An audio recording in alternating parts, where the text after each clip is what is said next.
Chika Minute, Donnie, ibang-iba pala magmahal?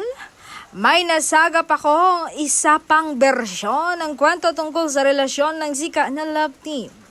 Porsigido raw si aktor sa panliligaw niya kay aktres. Nung nasa courting stage pa sila, nung nasa shooting sila ng first movie nila at mga nasunod pa, ay may paandar na regalo si aktor sa kanyang ka-love team. Minsan ay nagugulat na lang si aktres na may flowers na nadadatnan niya sa set. Ipinaparamdam daw talaga ni aktor na nanliligaw siya at hanggang ngayon, ganun pa rin daw ang ginagawa ng aktor kahit nakamit na niya ang oo ng dalaga.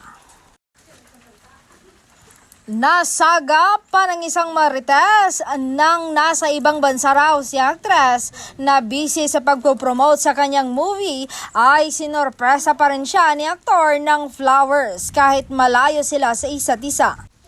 May mga inutusan siya para mapasaya ang nobya upang iparamdam na nandyan siya para sa kanya.